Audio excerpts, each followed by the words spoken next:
In the summer of 2023, a group of hikers filmed something strange in the Caucasus Mountains of Georgia. At first, they thought it was a sunrise, but the light wasn't coming from the sky. It was coming from the mountain itself. A pulsing, glowing heartbeat of light, faint, golden, rhythmic. The hikers called it the mountain that breathes, but what the video didn't fully capture was the sound. They described it later as a low-frequency hum mixed with something eerie, almost like speaking. Not words, but the pattern of language. Something ancient, something alive. Mountains have always been more than geography. In nearly every ancient culture, they are holy. They are where heaven and earth meet. In the Bible, God descends onto Mount Sinai in fire and smoke. In Hinduism, Mount Meru is the cosmic axis, the center of all things. To the Greeks, Mount Olympus was the throne of the gods. And in many Native American traditions, mountains are seen as ancestors, beings who hold memory. Mountains are not just symbols, they are gateways, and sometimes they speak. The Book of Enoch tells us that in ancient times, celestial beings called the Watchers descended not from stars, but from heaven to Mount Hermon. And they descended in the days of Jared on the summit of Mount Hermon and swore together. Enoch 6:6. These Watchers gave humans knowledge, forbidden knowledge.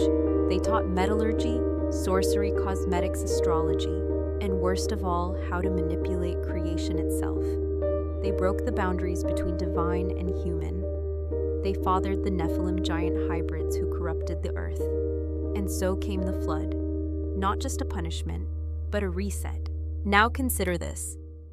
In 2021, satellites detected heat anomalies under Mount Ararat, traditionally where Noah's Ark came to rest. In California's Mount Shasta, people reported glowing lights moving in geometric patterns, shapes that shouldn't exist in nature. In 2024, a machine learning system picked up infrasonic sounds near Mount Hermon. When decoded, the frequency patterns resembled ancient Hebrew phonemes, fragments of an oath, a promise, or maybe a warning. Why now? Why these mountains? Why again? Because patterns repeat. What began on a mountain might return through one. In the Bible, land is never neutral. Eden is described with rivers and borders. Canaan is a promised land, but also a spiritual battlefield. The Ark of the Covenant had a designated resting place. Even Jesus chose mountains for transfiguration, for solitude, for teaching. Land matters, because land remembers. What if some locations are spiritually charged?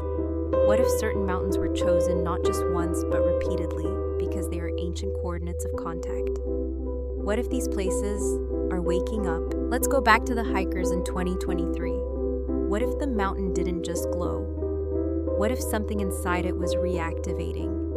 A buried structure, a forgotten gateway, a consciousness that's not dead, just waiting. Imagine the Ark. Wasn't a boat, it was a vault. The Tower of Babel wasn't just a structure, it was an interface. The Watchers didn't abandon humanity. They're just silent until the right moment. And what if that moment is now? Look at where we are. We edit genes. We modify DNA.